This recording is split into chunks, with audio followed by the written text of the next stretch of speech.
네, 각종 정치 사회 이슈를 두 분의 논객과 짚어보는 시간입니다.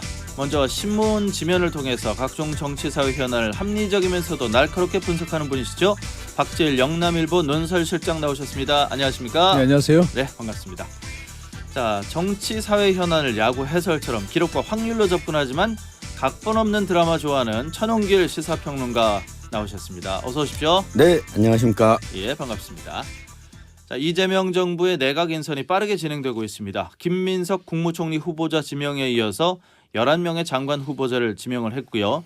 한 명은 유임으로 결정을 했습니다. 이번 주 내에 나머지 8개 부처에 대한 장관 인선도 마무리 짓는다는 전망인데요. 오늘 목요 논박에서는 이재명 정부의 내각 인선에 대해서 이야기 나눠보겠습니다. 자, 먼저 김민석 국무총리 후보자에 대한 인사청문회 화, 수 이렇게 이틀에 걸쳐 진행됐고 마무리가 됐는데 총리 인사청문회 어떻게 보셨는지 총평부터 한번 들어보겠습니다. 김민석 총리 후보자, 그러니까 제가 보기에는 굉장히 정치인으로 출발이 화려했고 한 18년 이상 19년간 중간 공백이 있었고 국무총리로 또 말미를 지금 뭐 이게 말미가 될지 아닌지 모르겠습니다만 네. 화려하게 보내는 것 같은, 조금 저는 개인적으로 살짝 실망한 부분이 있어요.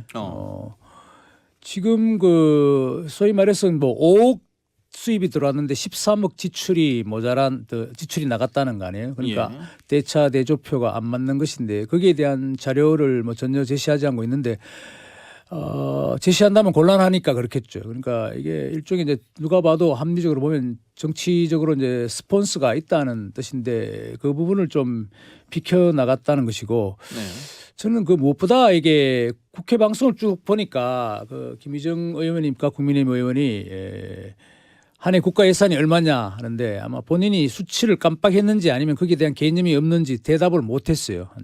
우리가 660조, 670조 원 정도의 국가 예산이라는 것은 국회의원이라면 가장 기초적인 지식인데, 그리고 국가 부채에 대해서도 한 1,300조 이상, 이거는 이 문재인 정부 때부터 엄청나게 논란이 된 부분이기 때문에 국가 부채를 우리가 얼마나 가져갈 것인가, 몇 퍼센트 가져갈 것인가 이런데 절대적인 그 수치도 한 1,300조 원이라는 부분에 대해서 김민석 의원이 잘 모르는 것 같고, 네. 국가의 어떤 GNP 대비 국가 부채 부담률 이런 부분에 대해서도 뭐 한 20-30% 정도다 이렇게 해서 좀 다른 수치를 얘기하는 것을 보고 저는 그 부분이 좀 저건 좀 아닌데 하는 그런 생각이 들었습니다. 네. 뭐 저는 김민석 후보자 이 개인에 대한 부분보다도 지금 현재 여야가 처한 상황을 좀 보여주는 단면 같았다. 왜냐하면 김민석 후보자의 뭐 재산 의혹과 관련해서는 앞서 뭐 박 실장님 이야기하신 것처럼 완전히 좀 논란을 풀 만큼 알려지지 않은 것도 있지만 민주당이 여당이 이걸로 낭만은 아니다. 네. 이재명 대통령에 대한 지지도가 떨어지지 않을 것이라고 하는 이 확신을 여당은 가지고 있는 것 같았고, 예. 이 반대로 국민의힘이 여러 비판을 하기는 했는데 이 국민들로부터 좀 잃어버린 신뢰를 회복하기에는 스스로가 좀 어려운 상황임을 청문회에서 보여줬다. 그러니까 국민의힘의 비판이 국민적인 이 공감대가 확산된 정도는 아니다로 네. 볼 수 있었습니다. 네. 자, 국민의힘 주진우 의원이 김민석 총리 후보자 저격수 자처한 것처럼 보였습니다. 김 후보자의 재산 증식에 의문을 제기하면서 그래프까지 만들어서 맹공을 퍼붓는데 주진우 의원의 지적 효과가 있었을지 아니면 여권이 말하는 것처럼 충분히 소명이 됐을까요? 먼저 말씀하세요. 네, 일단 뭐 충분한 소명이라고 하는 게 여론의 반영이라고 보거든요. 그러니까 누군가에게 충분히 소명을 했을 거냐.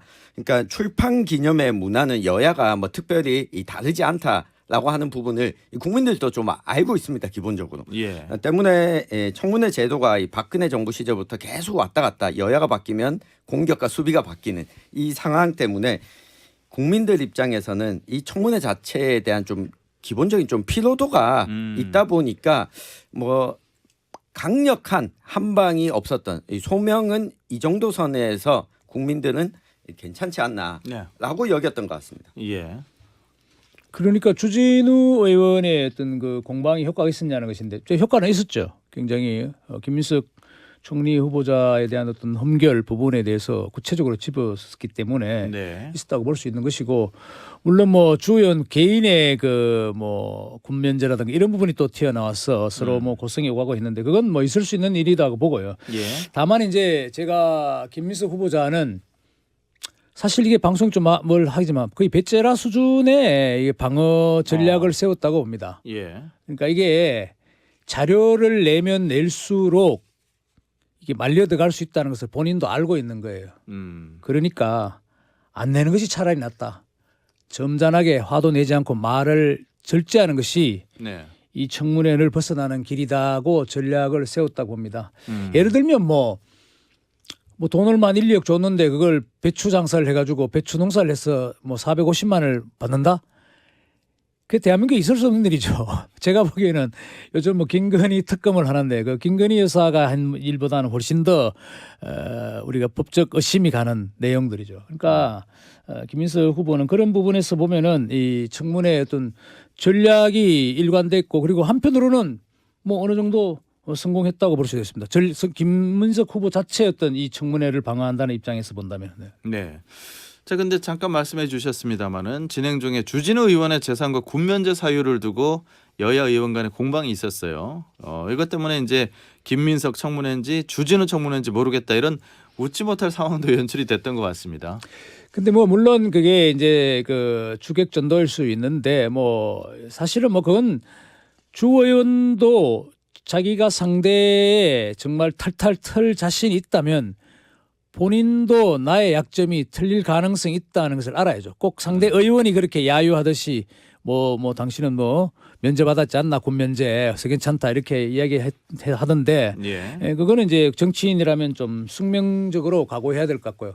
근데 하나 제가 이제 덧붙이고 싶은 것은 김민석 후보는 그 총리 지명이 단순한 이재명 정권의 이게 좀 표현이 될지 모르겠습니다. 가오마다 그러니까 뭐 바지 사장 그냥 월급쟁이 사장인지 예. 아니면 이재명 정권의 권력의 일정 지분을 가진 정치인인지가 좀 눈여겨볼 필요가 있는데 제가 보기에는 그 정치적 지분이 많지는 않아도 예. 있다고 보여지거든요. 예. 그래서 이번에 청문회에도 민주당 의원들도 전폭적인 그러니까 외부 인사가 왔다면 한번 지켜봤을 텐데 뭐 잘하면 지켜주고 조금이라도 우리 그 흠집이 나온다면 가차없이 잘라버리는 그럼으로써 이재명 정부가 국무총리를 선임해놓고도 저렇게 하자가 있으니까 바로 자르더라 대단한 정부다 뭐 이런 인상을 심어줄 수 있는데 예. 그런 기도를 아예 이제 민주당 의원들이 하지 않는다는 것은 김민석 그 총리 후보자의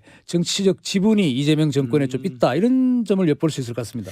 뭐 그리고 이 주진우 의원의 논란과 관련해서는 사실 뭐 청문회와 직접적인 관련이 있는 부분은 아니죠. 그럼에도 네. 불구하고 더불어민주당의 일종의 성동격서에 대해서 예. 이 국민의힘이 방어를 제대로 하지 못하는 우물쭈물하는 모습 이게 현 국민의힘 상황을 보여줬다라고 예. 보여집니다. 단편적인 모형이었다. 네.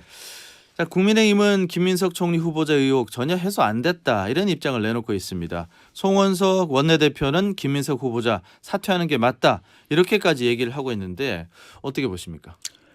송원석 의원은 뭐 원내대표죠. 그러니까 제가 보기엔 그렇게 이야기할 수밖에 없을 것 같습니다. 그런데 네. 이제 사람이란 게 뭘 주장할 때 그 다음 말에 나오는 논리가 정확하게 뒷받침되어야 되지 않겠습니까? 그런데 네. 이제 국민의힘이 그걸 주장하려면은 김민석 후보의 하자를 정확하게 좀 끌어냈어야 하는데 그게 좀 못 미쳤다. 물론 김민석 후보가 거의 뭐 나는 모르겠다. 너가 알아서 한 판단해봐. 난 뭐 그냥 끝까지 말로만 할 거야. 서류 못 내 이렇게 했었는데 예. 그리고 어디 가서 서류를 좀 많이 떼오든가. 그러니까 좀 국민의힘은 국회의원도 그렇고 뭐 다들 여러분들이 뭐 평론가들이 지금 방송에 나와서 그러고 이야기를 하시던데 굉장히 그리고 필드에 뛰는 것이 약하고 조사하는 탐구하는 능력도 좀 떨어지고 또 대통령 선거의 패배 후유증인지는 몰라도 지금 좀 의욕도 그렇게 많아 보이지 않아요. 네. 아주 나쁘게 보면 거의 전이상실 수준에 가까운 예.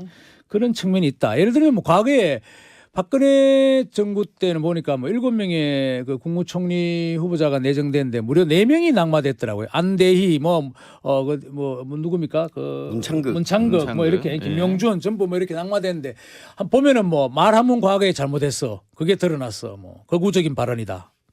뭐 변호사 수임료를 너무 많이 받았다. 뭐 이렇게 해서 낙마를 됐는데 그거에 비하면 김민석 후보자는 좀 여러 좀 다른 부분이 또 나올 수 있는 것이죠. 그러니까 이건 국민의힘이 좀 1차적으로 전열을 좀 정비해야 되겠다 그런 생각이 듭니다. 네. 이게 예전에 당시 이 조원진 전 의원이 국민의힘을 향해서 이렇게 표현한 적이 있었거든요. 웰빙 정당이다.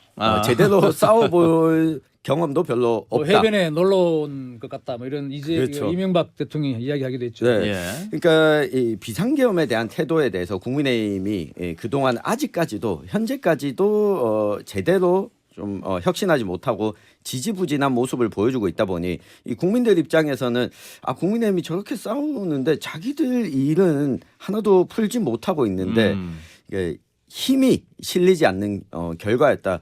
때문에 김민석 총리 후보자에 대한 임명은 거의 이 시간대로 진행될 것 같다. 29일까지 이제 국회에서 청문보고서 채택을 하는데 예. 이 더불어민주당 단독으로라도 통과될 가능성이 높아졌고 사퇴를 촉구했기 때문에 국민의힘은 본회의 자체에 또 불참할 가능성이 매우 높아 보입니다. 네.